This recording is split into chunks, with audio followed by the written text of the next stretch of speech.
Isang mapagpalang araw and welcome to my YouTube channel.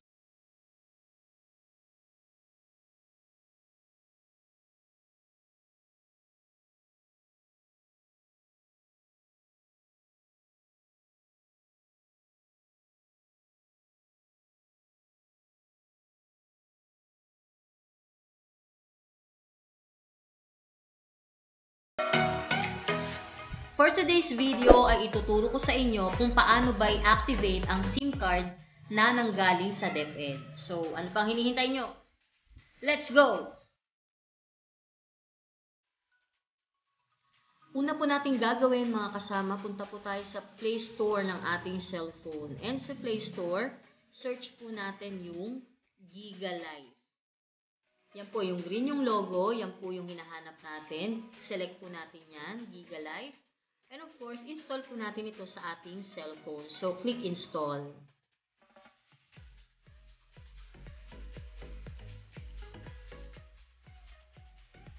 After po nating ma-install, click po natin yung open. And then, welcome to GigaLife. Click next. Live Smart, get started.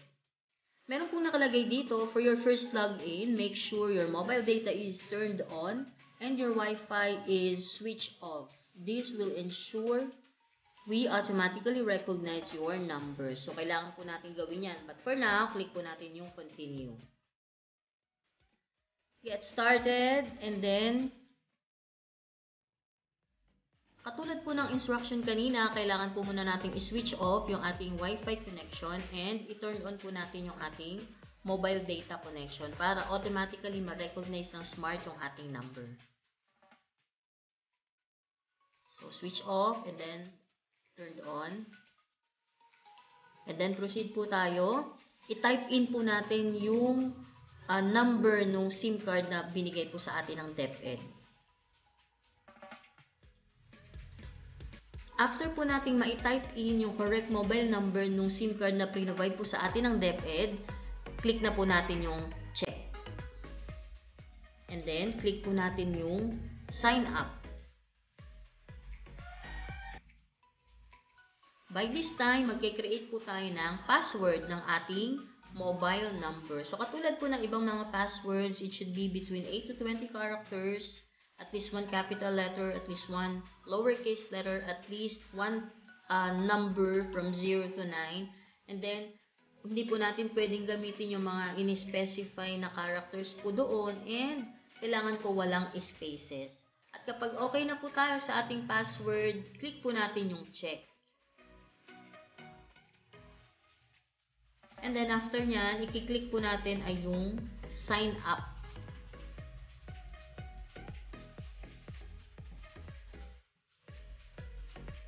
Ayan, sa one-time PIN na po tayo. Sabi rito, allow GigaLife to read the message below and enter the code. I-click po natin dito yung allow para automatic po yung sinend sa atin na one-time PIN ay mapunta or ma-code in doon sa boxes. So, click po natin yung allow.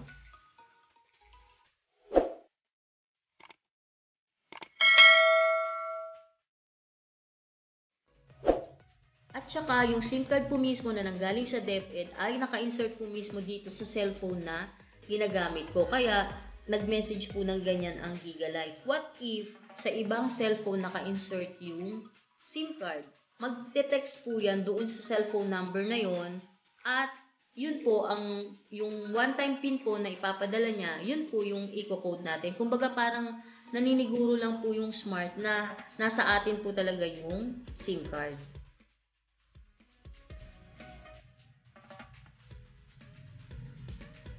At dahil clinic po natin yung allow, automatic na pong nag-code in yung one-time PIN na pinadala po sa atin.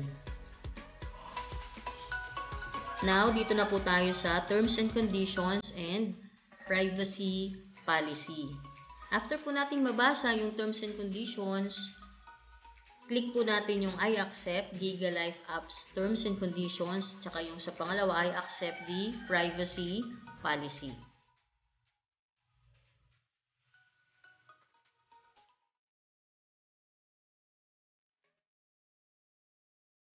And then, click po natin yung I accept.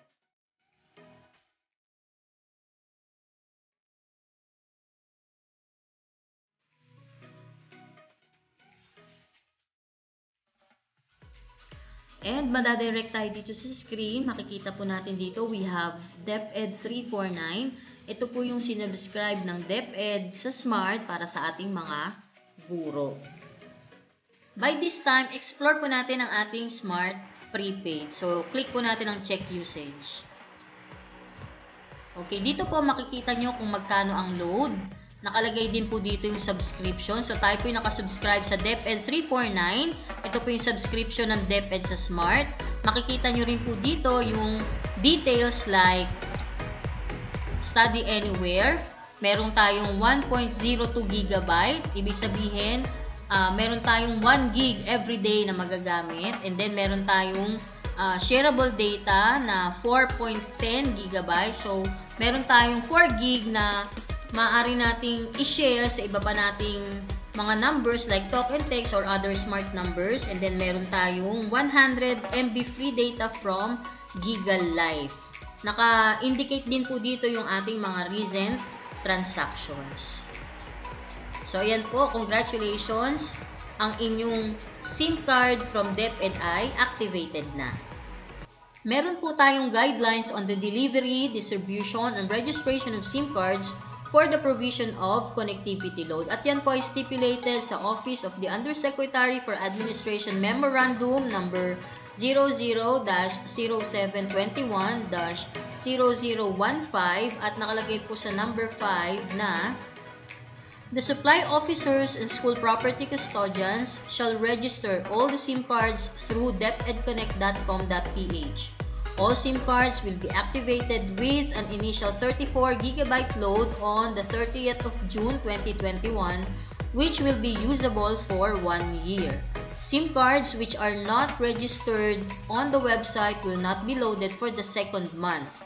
Additional guidelines will be released for the provision of connectivity load in the succeeding months. So, iyan po mga kasama at sana po ay nakatulong sa inyo ang video tutorial na ito. Yun lang po at maraming salamat!